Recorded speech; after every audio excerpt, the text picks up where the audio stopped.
Olá, meus irmãos, a paz do Senhor. Vamos a mais uma parte aqui do seminário e iremos agora falar diretamente sobre a ligação do Espírito Santo em ambos os testamentos. Bom, você deve acompanhar com o seu material em mãos, né? E vamos aqui ler um pouco. O Espírito Santo sempre esteve presente na manifestação de Deus em sua unidade para com os homens, né? E quando nós vamos falar sobre essa unidade de Deus, esse ser divino e essa comunhão das três pessoas da Trindade, nós recorremos a um texto nos escritos de Moisés, no livro de Deuteronômio, no capítulo 6, o verso 4, que é o Shema Israel.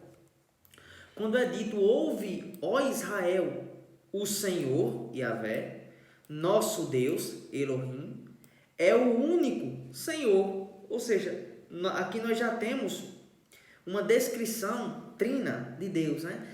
3 vezes Deus se apresenta nesse verso. E esse é um verso muito glorioso até para o povo judeu, assim como também para nós cristãos. Então percebam que a expressão Yahvé aparece aqui 2 vezes e a expressão Elohim, Deus, aparece uma. E quando nós vamos examinar essa palavra único ou um, o Senhor teu Deus é um, nós temos a expressão hebraica Ehad, que significa uma unidade composta, diferente da palavra Yahid, que significa um em uma unidade absoluta. Então percebam que essa mesma palavra, designada aqui neste verso, é usado para Adão e Eva, onde 2 pessoas são chamadas espiritualmente de uma pessoa, Ehad. Então essa expressão Ehad significa que 2 pessoas podem coexistir em um ser, aliás, em uma unidade. Entendem? Adão e Eva eram 2 pessoas, mas espiritualmente, para Deus, Deus chamou aquela união, aquela comunhão deles íntima de um. Assim como o Pai, o Filho e o Espírito Santo são um Ehad. São 3 pessoas que coexistem na divindade. Então, nós também temos outros textos que mostram essa manifestação trina de Deus. Por exemplo, nós temos 1 Pedro no capítulo 1, verso 2, onde Pedro vai dizer que nós somos eleitos segundo a presciência de Deus Pai, pela santificação do Espírito Santo, para a obediência e aspersão do sangue de Jesus Cristo. Paulo também diz isso, né, em 2 Coríntios capítulo 13, verso 14, onde diz que a graça do nosso Senhor Jesus Cristo, o amor de Deus e a comunhão do Espírito Santo estejam conosco. Jesus vai falar isso em João 14, verso 26, quando diz: mas o Consolador, o Paráclitos, o Espírito Santo, que o Pai enviará em meu nome, ou seja, aqui nós temos o Espírito Santo, o Pai, o Espírito Santo sendo enviado pelo Pai e o Filho. Por isso que é o Espírito de Cristo, o Espírito do Senhor, o Espírito Santo, enviados aos homens. João 15, verso 26, Jesus vai continuar dizendo: mas quando vier o Consolador, que eu, da parte do Pai, vos hei de enviar, aquele Espírito da verdade que procede do Pai, mas não é o Pai, testemunhará de mim. Ou seja, o Espírito Santo não é uma emanação. Ele aparece nas sentenças de forma igual ao Pai e ao Filho, mas ele é algo que é enviado, tanto do Pai quanto do Filho, porque é o Espírito de ambos. Nós também temos em Lucas 1, verso 35, que às vezes nós não percebemos bem, mas é dito: e respondendo o anjo, disse-lhe: descerá sobre ti, Maria, o Espírito Santo e a virtude do Altíssimo. Ou seja, o Espírito Santo, virtude do Altíssimo, o Altíssimo que é o Pai, e que te cobrirá com tua sombra. Por isso também o Santo que quer de nascer é Cristo. Então nós temos mais uma vez a operação do Pai e do Espírito para a concepção do Filho. Esse verso de Isaías 48 é tremendo. Isaías 48, verso 16, onde o Cristo está falando pela boca de Isaías e diz: chegai-vos a mim, ouçam isto. Eu não falei em segredo desde o princípio. Desde o tempo em que aquilo se fez, eu estava ali. E agora, o Senhor Deus me enviou a mim. Veja, o Pai enviou o Filho e ao seu Espírito. Então, por isso, o Filho e o Espírito são enviados. Já estava profetizado pelas próprias palavras de Isaías, que falava segundo o Espírito profético. Paulo também diz em Efésios 4, do verso 4 ao 6, que há um só corpo e um só Espírito, como também nós somos chamados em uma só esperança, um só Senhor e um só Deus e Pai de todos. Então percebam que Paulo coloca o Espírito Santo na mesma igualdade do Senhor, que é Jesus Cristo, e de Deus Pai. Será que uma emanação, uma força, uma coisa seria colocado na mesma extensão de igualdade do Pai e do Filho? De forma nenhuma. Mais uma vez, só para finalizar essa manifestação trina nos versos, 2 Coríntios, no capítulo 1, verso 21 e 22, Paulo vai dizer: mas o que nos confirma convosco em Cristo e o que nos ungiu é Deus. Aqui você vê Cristo, o Filho, Deus Pai, o qual também nos selou com o penhor do Espírito em nossos corações. Mas vamos aqui retornar à primazia do pensamento, onde nós iremos ver o Espírito Santo na Escritura. A primeira vez que o Espírito Santo é mencionado na Escritura é em Gênesis, capítulo 1, verso 2, onde diz, que a terra estava sem forma e vazia e havia trevas sobre a face do abismo e o Espírito de Deus pairava sobre as águas. E o interessante é que nós vamos ter textos dando base para que nós identifiquemos que esse princípio que está sendo falado aqui é o Filho e que esse Deus é o Pai. Então, o Pai fez todas as coisas por meio do Filho. Mas nós vamos ver que o Espírito Santo está pairando sobre as águas. E se o Espírito Santo é Deus, por que ele não apareceu no início, no primeiro verso aqui da Escritura, mas no segundo? Há um porquê, E é bem interessante esse porquê. Mas vamos aqui seguir, Eu coloquei aqui um parênteses que vocês devem ler, tá bom? Sabemos que o princípio é Cristo, Deus Pai aparece logo em seguida, e há uma aparição um pouco difícil de se entender do Espírito Santo. Por que o Espírito Santo é visto sobre a face das águas? Quando lemos no princípio, entendemos que essa é a ação criadora de Cristo e do Pai. Mas o Espírito Santo não é diretamente citado, mas, olha só, na ação criadora. O que é que Jó diz? O Espírito de Deus me fez e a inspiração do Todo-Poderoso me deu vida. No Salmo 33, nós também vamos ver que o Espírito de Deus fez todas as coisas, O sopro de Deus.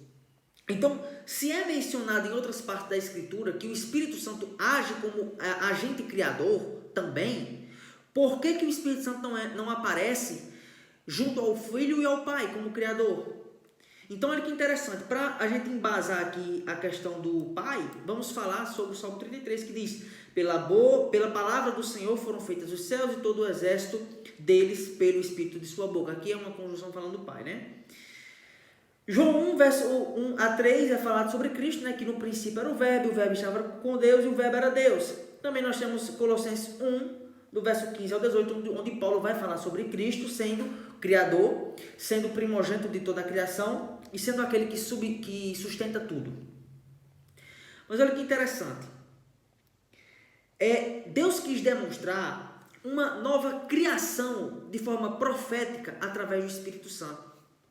Nós vamos analisar aqui a expressão movia-se, ou sobrevoava, pairava, era trazido o Espírito Santo sobre as águas. A palavra hebraica para mover é merahefet. Ela significa suavizar, relaxar, mover suavemente, crescer suavemente, pairar, ninhar, chocar, no sentido de fertilizar. Então entendam que aqui temos algo muito profundo. E nós temos que, pelo menos, frisar 3 palavras aqui, que é o significado de pairar, ninhar, chocar ou crescer suavemente. O Espírito Santo estava sobre as águas em uma espécie de criação, em uma espécie de chocar, como uma ave choca seus ovos. Nós vamos ler aqui um verso onde vai demonstrar Deus levando o povo no Egito e vai ficar mais claro. Então, a gente vai ver que o dicionário Strong vai trazer que essa palavra movia-se, merahefet, tem o entendimento de uma ave que está sobre o seu ninho e está sobre os seus filhotes, está ali sobrevoando, ninhando, cuidando deles, chocando, dando vida, ninhando mesmo. Assim também é dito em Deuteronômio 32, no verso 11 e 12, que Deus diz: como a águia desperta a sua ninhada, move-se sobre os seus filhos e estende as suas asas e toma-os e os leva sobre as suas asas, assim só o Senhor o guiou. Está vendo?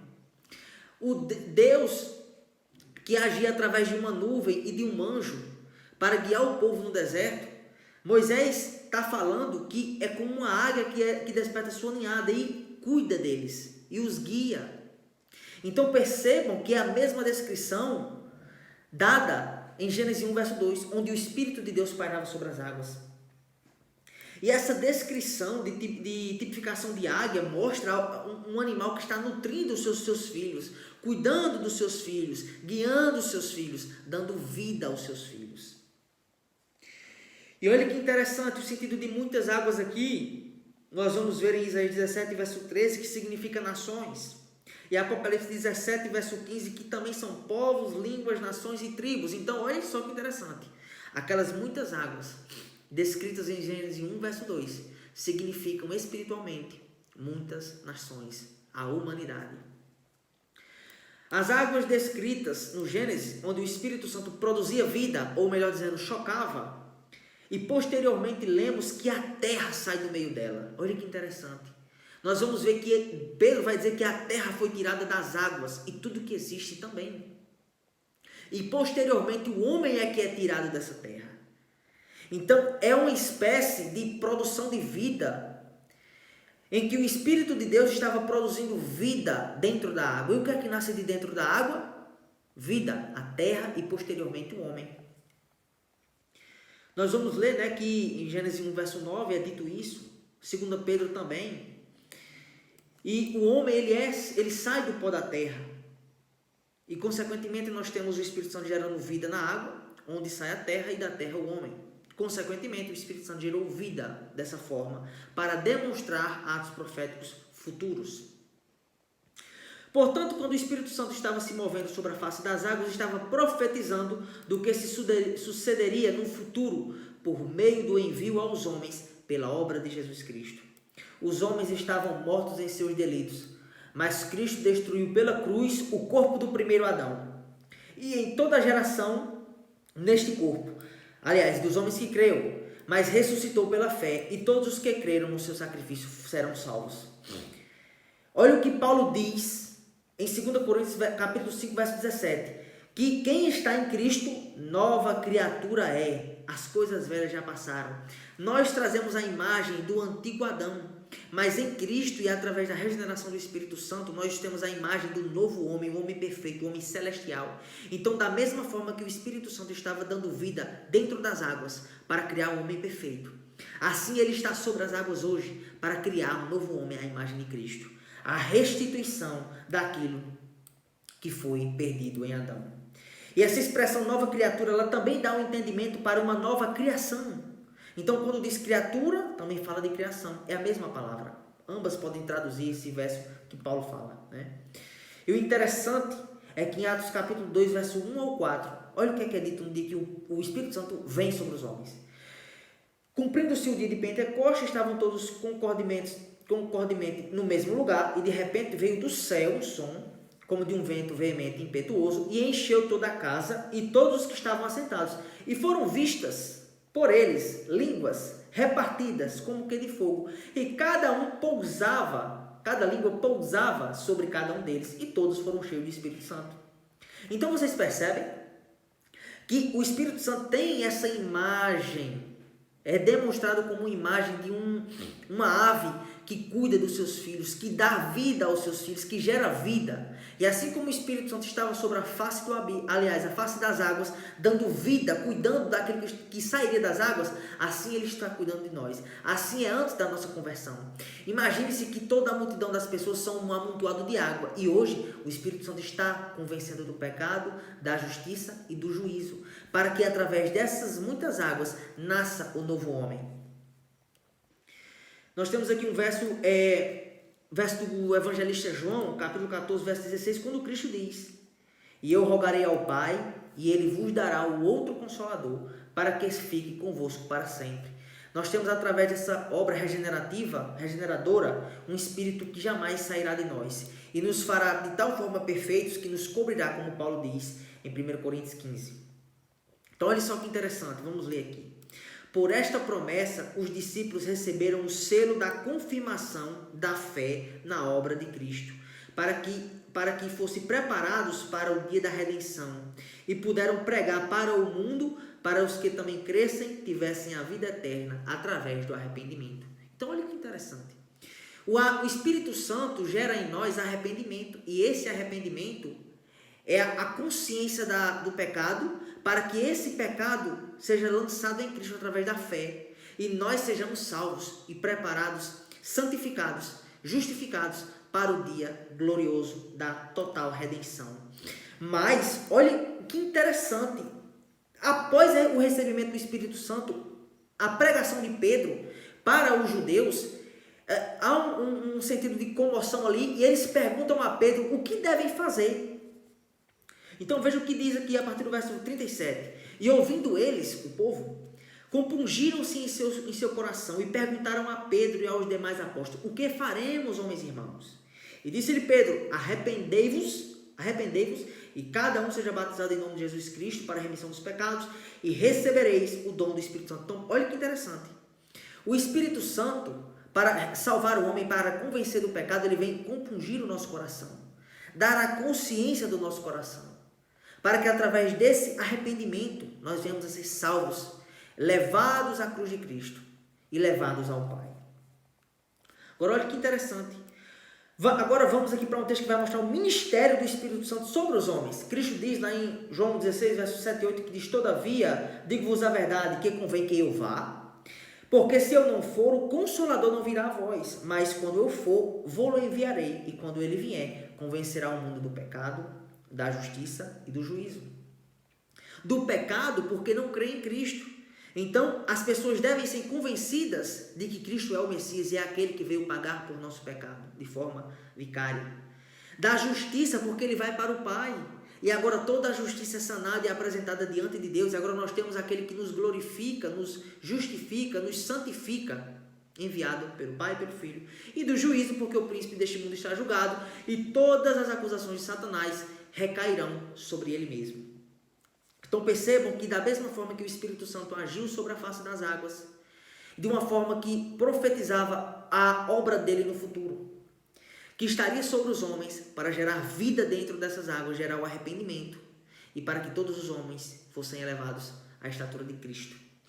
Um texto bem interessante que mostra essa lamentação e desse mover-se sobre as águas. Esse mover-se sobre as águas fala de um arrependimento, de lágrimas. Nós temos aqui Lamentações, capítulo 2, verso 19, onde Jeremias vai dizer: levanta-te, clama de noite, no princípio das vigílias, derrama o teu coração como águas diante da presença do Senhor. Aqui é um texto onde mostra o arrependimento. E esse arrependimento gera a vida eterna. E esse arrependimento é incitado, induzido, dado a consciência, dado o entendimento pelo poder do Espírito Santo. Então, assim como o Espírito Santo estava sobre as águas se movendo e gerando vida, assim o Espírito Santo está sobre nós hoje, dando vida. E assim foi nas palavras de Jesus, para que dentro do nosso coração rompa com águas. E agora o nosso arrependimento venha à nossa consciência e nós venhamos a ser elevados a Cristo e ao Pai e glorificados. Vimos que o Espírito Santo estava presente na primeira criação e também na nova criação. Então você percebe essa ligação do Gênesis com o Pentecoste e também do Adão perfeito antes da queda com o novo Adão feito em Cristo.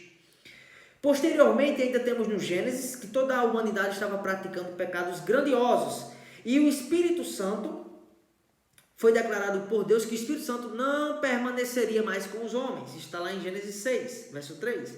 E a palavra usada que Moisés usa para isso é a palavra Yadom, que significa julgar, contender, pleitear.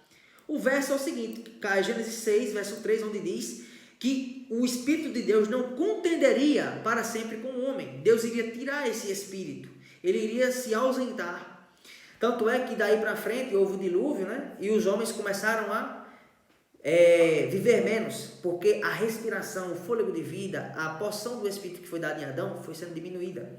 Então olha que interessante, essa expressão contender, que o Espírito Santo estava tendo com os homens, que não iria mais fazer isso, significa julgar, contender, pleitear, governar. Então olha que interessante, é uma palavra que dá um sentido de alguém que julga, ou alguém que está lutando, lado a lado com outra.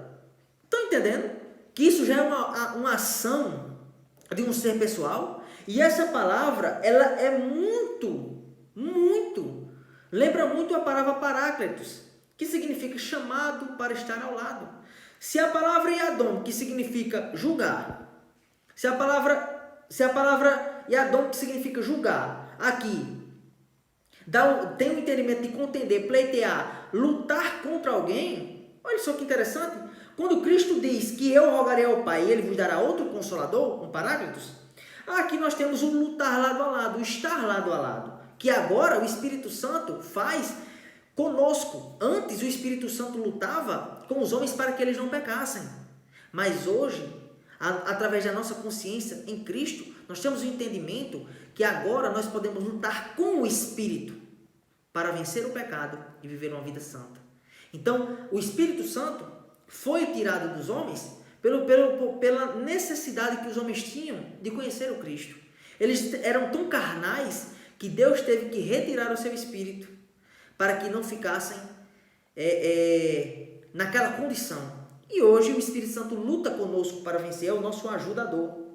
Olha que interessante, logo vemos o Espírito Santo se retirando dos homens pela prática do pecado e retornando através da obra de Jesus, para que andássemos segundo as obras de Deus.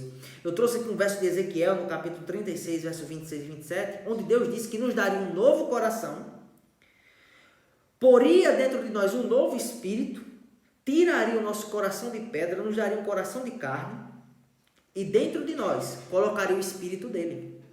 E faria com que nós agora andássemos nos estatutos dele, nas leis, e observemos todo o seu juízo. Então, aquilo que não era algo completamente possível para os homens do tempo de Noé, e esse Espírito se retirou para não lutar contra eles, aqui o Espírito Santo está nos guiando, nos induzindo, nos ensinando, nos guiando a andar nos caminhos de Deus, conforme a palavra dele diz. Aqui nós também eu trouxe uma distribuição dos dons do Espírito Santo através de José. José, ele foi, vocês conhecem, né, a história de José no Egito. Ele estava ali diante de Faraó, e quando ele interpreta os sons de Faraó, Faraó vai dizer que acharíamos um homem como este, em quem haja o Espírito de Deus. Então o Espírito Santo estava em José.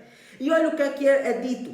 Depois disso, Faraó disse a José: pois que Deus te fez saber tudo isso, ninguém há tão entendido e sábio como você. Agora olha que interessante, a palavra entendido é nabal, que significa discernimento.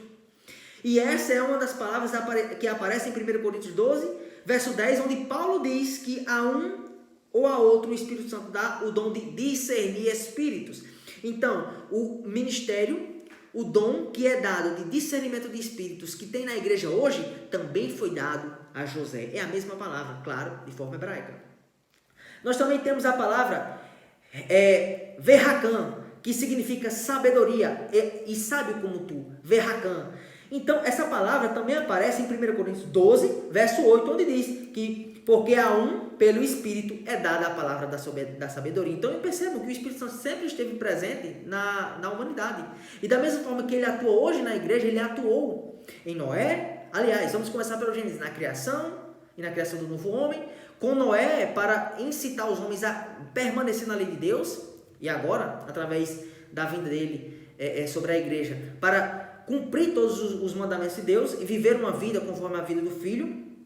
E agora nós também temos a distribuição de dons já em Gênesis. Então veja que sempre houve isso, sempre houve essa atuação intertestamentária do Espírito Santo. Nós poderemos aqui citar homens da antiga aliança como Moisés, que tinha dom de sabedoria, conhecimento, liderança, Josué, Samuel, Davi, profeta, que ainda temos hoje, Salomão com sua sabedoria, conhecimento, Daniel com sua fortaleza. Aliás, irmãos, nós poderíamos passar muito tempo aqui, né? Nós também temos um verso que eu trouxe aqui de Números 11, onde vai demonstrar a vinda do Espírito Santo e a profetização de 70 discípulos, aliás, 70 anciãos do período do deserto, em ligação com Atos 2. Em Números 11, verso 16 e 17, está escrito assim: E disse o Senhor a Moisés: Ajunte-me 70 homens dos anciãos de Israel. E depois ele vai dizer: Então eu descerei e ali falarei com eles e tirarei do Espírito que está sobre ti e porei sobre eles. Essa questão apareceu em uma revelação completa em Cristo, porque o Espírito que estava sobre Cristo foi retirado, né? Partilhado para nós. Assim como Deus pegou do Espírito que estava em Moisés e partilhou para 70 anciãos, e eles guiavam o povo, ensinavam o povo, estavam sobre a liderança do povo, e eles profetizaram. Assim também aconteceu através do envio do Espírito Santo em Atos 2, quando o Espírito Santo veio sobre nós, foi partilhado de Cristo para a igreja, por isso que Cristo teve que ir, porque enviaria desse Espírito, o corpo dele estaria glorificado, e agora o nosso corpo poderia receber esse Espírito, e houve a profetização dos 120 lá em Atos 2. Outra coisa interessante, irmãos, é que o batismo de Jesus Cristo estava sendo ungido. Aliás, Cristo estava sendo ungido pelo Pai através de João Batista com o Espírito Santo. Olha só que interessante. Atos 10, verso 38. Deus ungiu Jesus com o Espírito Santo e com poder. Poder é a diferença do Espírito Santo. O Espírito Santo é uma pessoa. O qual andou fazendo bem, curando todos os oprimidos do diabo. E olha que interessante.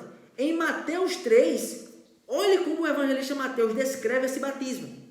Jesus, sendo batizado, saiu logo da água, e eis que lhe abriram os céus, e o Espírito de Deus desceu como pomba e vinha sobre ele. E eis que uma voz do céu disse: Este é o meu filho amado, em quem me comprazo. Aqui você vê o filho sendo batizado, o pai falando e o Espírito Santo sobre o filho. A mesma coisa aparece na criação.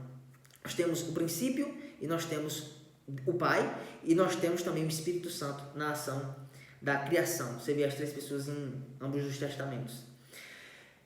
Também nós temos aqui uma manifestação do poder de Deus através dos profetas. Nós vemos que o Espírito Santo estava presente na salvação do povo de Israel através de Moisés, assim como estava presente em Cristo para desfazer as obras do diabo e curar a humanidade e os levar à salvação.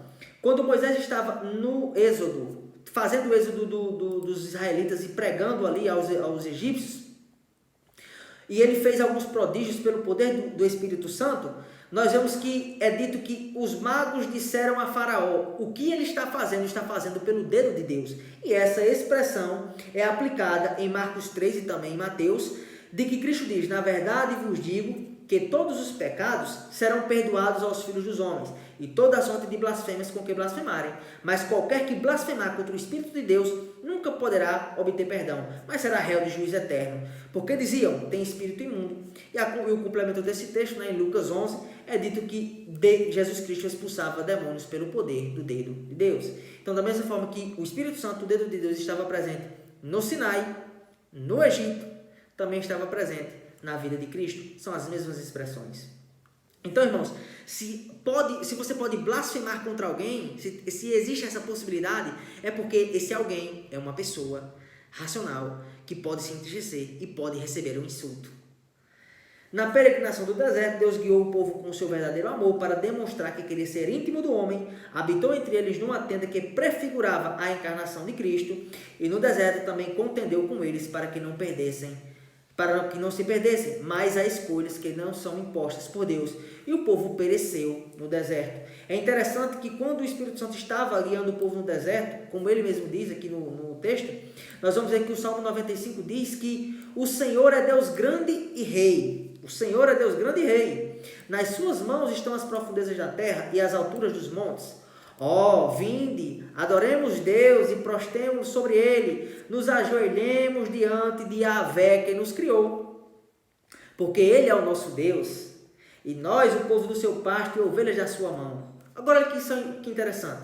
Se hoje ouvirdes a sua voz, Não endureçais os vossos corações, assim como na provocação e como no dia da tentação do deserto, quando vossos pais me tentaram, me provaram e viram a minha obra, e eu jurei que jamais entrariam no meu repouso. Agora olha que interessante o que é que o escritor de Hebreus diz. Quem é que falava isso? Capítulo 3, versos 7 a 11. Portanto, como diz o Espírito Santo, se ouvirdes a sua voz, não endureçais os vossos corações como na provocação no dia da tentação do deserto, porque os seus pais me tentaram, me provaram e viram por 40 anos as minhas obras, e eu jurei que não entrariam no meu repouso. Então vejam que quem estava atuando no deserto era o Espírito de Deus. E ele diz, não entrarão no meu repouso. E ele também é chamado de o Senhor Deus grande e Rei. E o Espírito Santo não é o Pai. Bom, nós sabemos que não somente o Espírito Santo que falava, mas também Cristo e o Pai. O Pai, nós temos que ter esse entendimento que toda vez que a Trindade age, o Pai e o Filho estão agindo. Não há divisão espiritual na Trindade. Há, claro, algumas funções que somente o Filho faz, somente o Espírito faz, e em certos momentos até isso se entrelaça de um ponto que não há para desassociar um do outro. Quando nós vamos ler aqui mais um pouco à frente, nós vemos no profeta Isaías, capítulo 6, que Isaías viu o Senhor Yahvé assentado sobre um alto e sublime trono, e clamavam os anjos, e diziam, santo, santo, santo é Yahvé dos exércitos. Você vê aqui a expressão santo aplicada 3 vezes na expressão, já demonstrando a divindade nas 3 pessoas da Trindade.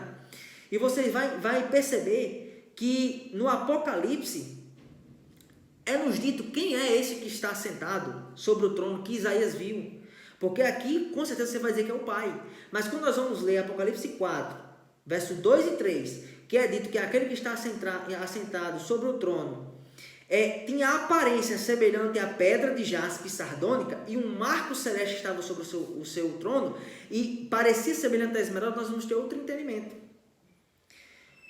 Quando Moisés vai descrever as pedras e as cores das pedras do sumo sacerdote, do peitoral do sumo sacerdote, segundo cada tribo de Israel, ele vai dizer que a primeira sequência é um sardio, topázio, carbúnculo, e posteriormente ele vai dizer que a segunda ordem é de esmeralda, safira e diamante, e por último, a última ordem, nós temos berilo, ônix e jaspe, segundo cada pedra segundo o nome dos filhos de Israel. Então vejam que 12 pedras, cada pedra dessa simbolizava um filho de Israel. Nós temos aqui o sardio como o primeiro filho, Rubens, nós temos aqui a esmeralda como o quarto filho, Judá, e nós temos a expressão da pedra de jaspe como Benjamim. Agora olha que interessante. Quando nós vamos ver essa questão dos filhos, a sequência, nós vamos ver o primeiro, o quarto, mas também vamos ver o último. E quem é este que tem semelhança de pedra de jaspe e sardônica? Quem é aquele que é o último e o primeiro? Quem é aquele que é o primeiro e o último? Senão Cristo. O Pai também tem essa expressão aplicada a ele, mas o livro do Apocalipse vai deixar claro que essa expressão de o primeiro e o último é aplicada ao Filho. Mas isso vai se embaralhar tanto, olha que interessante. Lucas descrevendo as palavras de Paulo em Atos 28, vai dizer desta forma, verso 27 e 26, e 25 a 27. Como ficaram entre si em discórdia, despediram-se, e dizendo Paulo esta palavra, olha o que é que Paulo diz: bem falou o Espírito Santo a nossos pais pelo profeta Isaías. Vai a este povo e diga, de ouvido ouvireis e de maneira nenhuma entendereis, vendo vereis e de maneira nenhuma percebereis, porquanto o coração deste povo está endurecido, e com os ouvidos ouviram pesadamente, e fecharam os olhos, para que nunca com seus olhos vejam, nem com os ouvidos ouçam, nem com o coração entendam, e se convertam, e eu os cure. Então, quem Isaías viu? O Pai, o Filho, o Espírito? Por isso que só há um trono no céu. Isaías viu a divindade, o Filho, o Pai e o Espírito. Muitas pessoas alegam que o Espírito Santo não é demonstrado como trono, nem o Filho é demonstrado como trono, certo? Aqui vou mostrar alguns versos que declaram essa trindade de Deus, né? E essa atuação. Hebreus 9, verso 14, é dito que quanto mais o sangue de Cristo, que pelo Espírito Eterno se ofereceu imaculado a Deus, purificará as vossas consciências de obras mortas. Atos 20, verso 8. Olhai, pois, por vós e por todo o rebanho sobre o qual o Espírito Santo vos constituiu, bispos, para apacentardes a igreja de Deus Pai. Claro, a palavra Pai eu estou acrescentando, para que você entenda. Que Ele resgatou com seu próprio sangue. Foi o Pai que morreu na cruz? Foi o Espírito Santo que morreu na cruz? Não, foi o Filho. Mas a obra da divindade é tal, uma tal comunhão, uma tal intimidade, que aqui você vê sendo aplicado às 3 pessoas, o sangue de Cristo, porque é uma obra da divindade.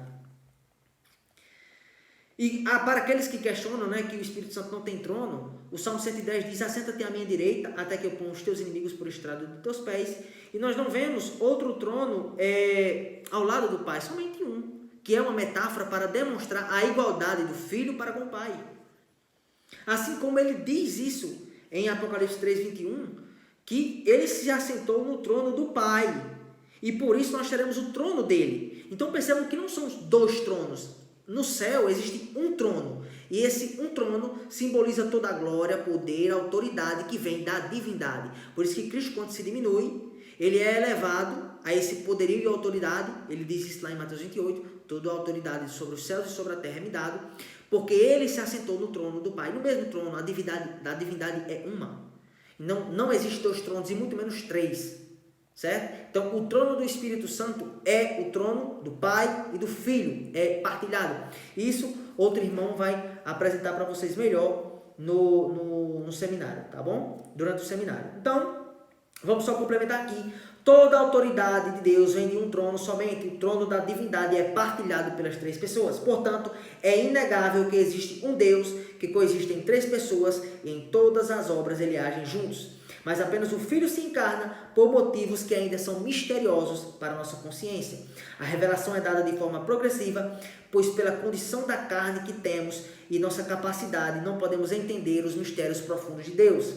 Mas no Antigo Testamento nós não tínhamos a revelação de que Deus tinha um filho, a não ser por alguns versos dos profetas, aliás, de Provérbios e alguns vislumbres, né, dos Salmos.